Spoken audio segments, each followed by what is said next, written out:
Nakauwi na nga sa Pilipinas ang OFW sa Hong Kong. Syempre, bibisitahin natin yung ating bahay na pinagawa. Dahil ito yung pinakamalaking reason kung bakit wala tayong ipon. O siya, manood na kayo ha. Ito na pala ang bahay na pinaghirapan namin ng asawa ko. Syempre, tinur ako agad ng asawa ko. Siya kaya yung may gawa nito.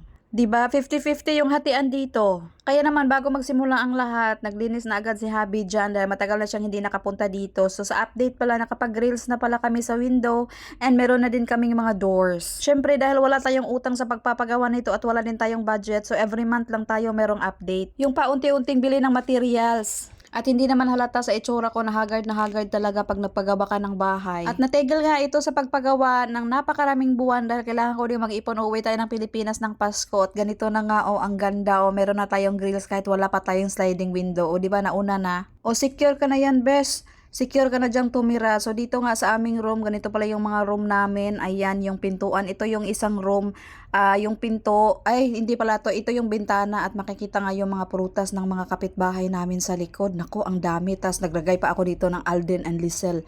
'Di ba meron pang pag-goal para ma-inspire yung asawa ko sa pagpagawa ng bahay. Itong pagvo-voice over ko talagang ito, wala nang paulit-ulit to, kung ano lang talaga yung masabi ko yun na. So ito naman yung aming bathroom and then dito tayo sa ito yung aming lababo na meron kaming built-in stove. O 'di ba social yan, meron din kaming counter table kahit mahirap lang kami. At dahil nga maulan-ulan dito sa Pilipinas, pina-cover ko talaga yung aming door, baka masira na yan hindi pa kami nakatira, o 'di ba? So itong bahay na ito is pwede naman talaga siya tirahan kung wala kang bahay. Kaso lang meron pa naman kaming isang bahay and nagpapasalamat ako dyan kay Lord dahil marami kaming bahay, not just one but two. Syempre pinaghihirapan natin yan, kaya dito saka na namin to tirahan pag natapos na talaga.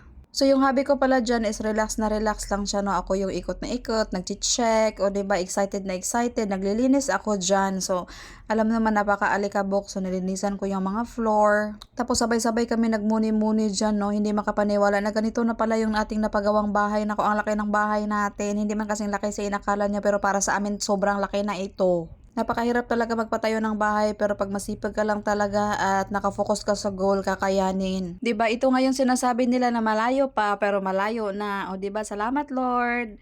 Salamat sa aking asawa sa paggawa talaga nito. So ayan, natapos na yung video and of course paupo-upo ang person. So napakarami pa talagang gagawin. So this year talaga kailangan na namin palitan yung una naming bubong kasi medyo sira na siya. Ito yung ating pintuan at finally nga last week nakapagbili na ang mga person ng doorknob. O di ba, pasosyal yung aming doorknob dyan, medyo mamahalin yan.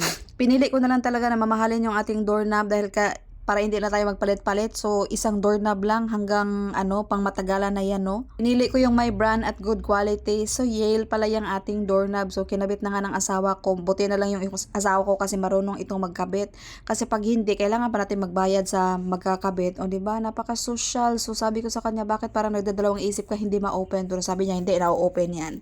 And finally nga dito sa CR is nakapaglagay na din tayo ng ating pintuan kahit wala pang basin, o diba? So, nabilhan na din sa person ng pintuan. Yun lang muna.